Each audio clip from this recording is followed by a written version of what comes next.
Maganda pang decorate ito sa bahay, itong gantong klaseng mga halaman. Pero normal na lang siyang nabuhay dito sa gubat na ito. Kasi noong araw daw, ang area na ito ay gagawin sanang resort. Pero hindi nagtagal, naging abandonado na yung lugar. Ngayon, nababalutan na rin ng iba't ibang kwento itong lugar na ito. Sa mga nagtatanong kung saan ito ay sa Amaling Dos, part siya ng Manoot, Rizal. Kaya ngayong araw ay pupuntahan natin at ililibutin muna natin itong abandonadong lugar na ito upang mapuntahan yung tibag na pinaniniwalaang mayroong taong kusang nawawala doon. Kasama natin si King King at si Pard Saba ulit upang puntahan yun. Bisitahin muna natin ito kung ano na yung naging lagay na ito nung huling punta natin dito kasi pag-araw, pero umulan siya.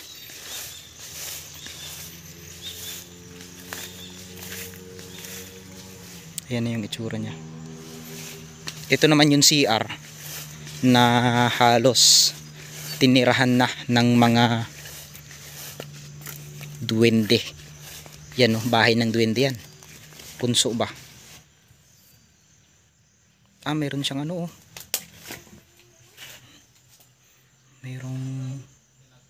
May tubig itong sa kabila niya.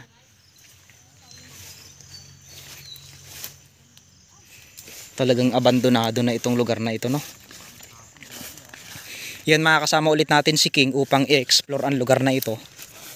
Titignan natin kung anong mga pinagbago. Sabi ni Uncle kanina na napagtanungan ko, nakikita niyo yung bundok na yan? May bumagsak daw dyan noong unang panahon na eroplano. Hinukay daw ng mga pulis yun. Pero yung ibang part daw ng eroplano na nabagsak ay nandyan pa hanggang sa ngayon.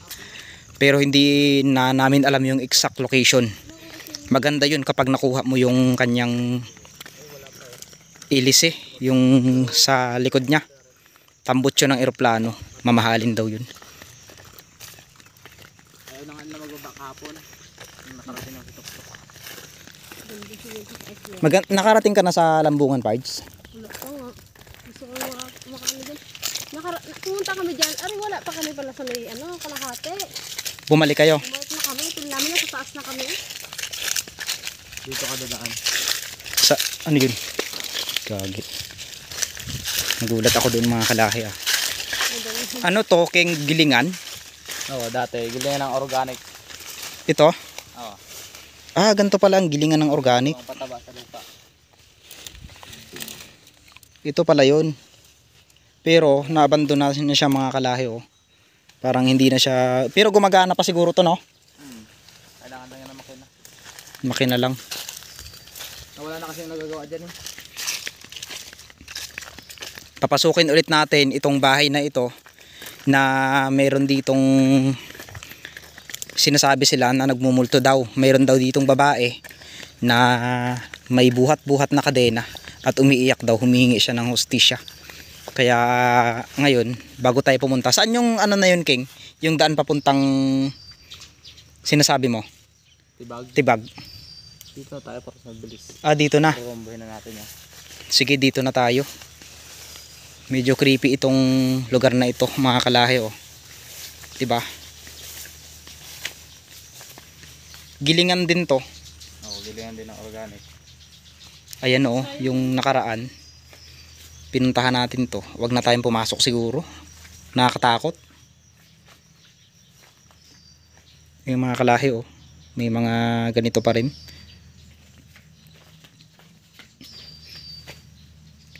Halata mo talaga sa mga sinaunang bahay, no? Yung parang pugon niya sa taas. Ito, pugon niya sa taas pa ganun. Bago pa yung yero, oh. Tignan nyo mga kalahi. Bagong bago pa.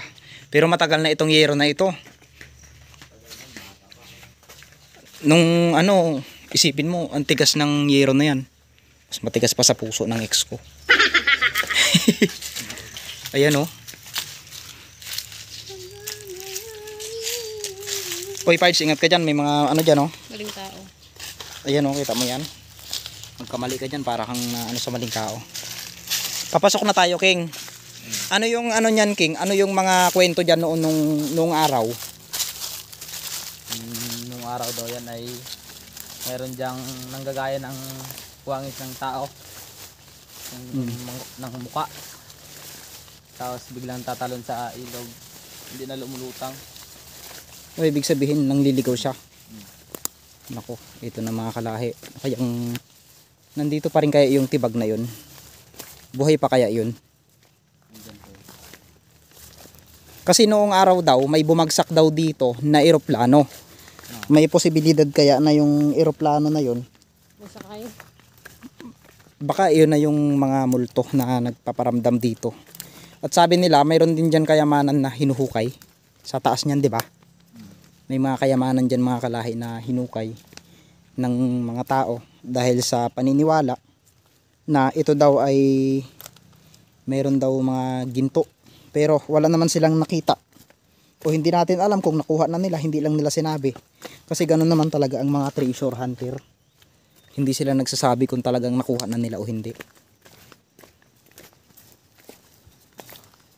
Pero tignan natin dito yung lugar na tinatawag nilang tibag. Baka ito na yung tibag na binagsakan ng eroplano noong araw, sabi ni Uncle. Marami ding nagsasabi, yung mga matatanda. Hindi sumisigaw dun, oh.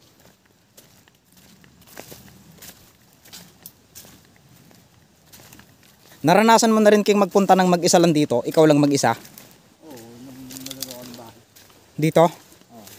Hindi ka rin nakakaramdam ng mga ano, yung siyempre tayo ay malapitin sa mga ganyan. Kaya hindi mo maiwasan yan na kilabutan. Kilabutan kapag ikaw lang mag-isa, no? Wala ko ikaw isa. Ay, ito na siya. Ikaw lang isa kung ano nung iniisip mo. Ito yung tibag kalahi na nakikita nyo ngayon. Ito yung pinaniniwalaan talaga na mayroon daw ditong tumatalon. Tao. Tao siya na tumatalon ng gagaya ng itsura. Ano kayang nakaka ano dito? Dako. Tignan nyo mga kalahi itong ragasan ng tubig dito. Malakas siguro King yung ano dito, no? Yung tubig nung nakaraan lang. Nakaraan lang yung tag-ulan. Rio. Ganito yung itsura niya. May posibilidad ba mga kalahi na dito bumagsak yun? Yan sa mga viewers natin dyan na nanonood sa vlog na ito na ngayon. Shout out sa inyo. Ano ba yung nakikita nyo dyan sa lugar na yan? May posibilidad ba na dito bumagsak yung eroplano? Kung natangay ng baha. Ibang klaseng tibag to. Hindi siya katulad ng mga tibag na napupuntahan ko kasi minsan mayroon na akong tibag na pinuntahan doon sa Bambanay, pero hindi siya ganito. Parang patay siya na tinutubuan ng mga damo. Ay, kusa siyang bumabagsak, oh.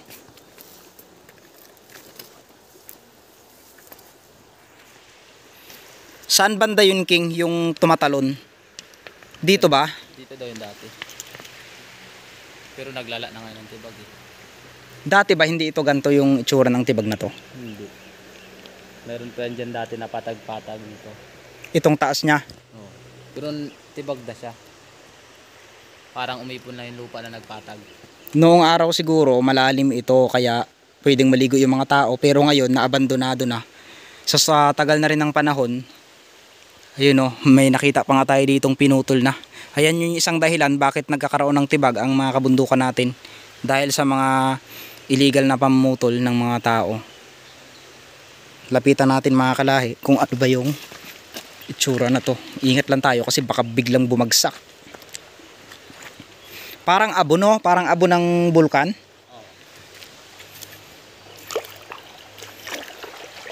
Ayan o. Parang abo ng bulkan ang kanyang tsura. Pag dumiretso tayo dyan at nabagsakan tayo ng malaking tipak na to, may posibilidad na hindi na tayo makita dito. Dahil yan nga o. Kusang bumabagsak. Ay, ibang klase. Patay na lupa siya.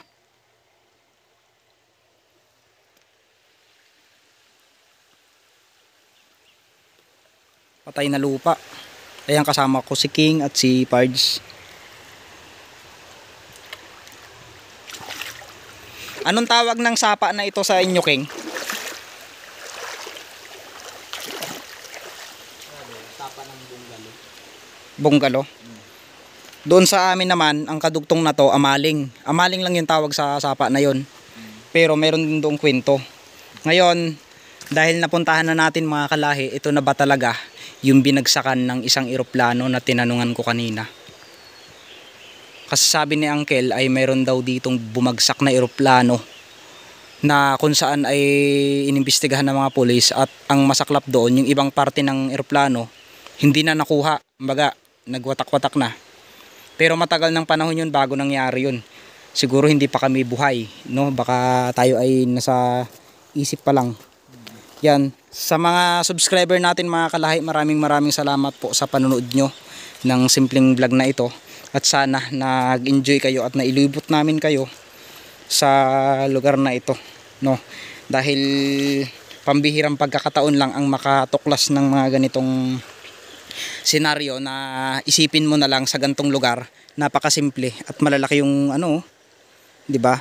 Isipin mo na lang mayroon ditong bumagsak na eroplano pala.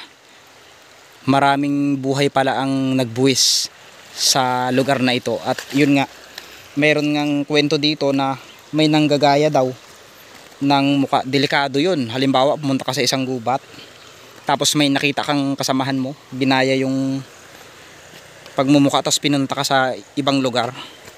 Nakakatakot. So yun, maraming salamat mga kalahi sa panunod nyo. Shout out sa lahat ng mga solid viewers natin sa Taytay, 'di ba? Sa Taytay, sa Antipolo, yan, marami tayong mga subscriber dyan. Kaya maraming salamat din kay King na sinamahan niya tayo ngayon, at kay Pards. So yun mga kalahi, maraming salamat sa panunod nyo. Mag-iingat po kayo lahat and God bless po.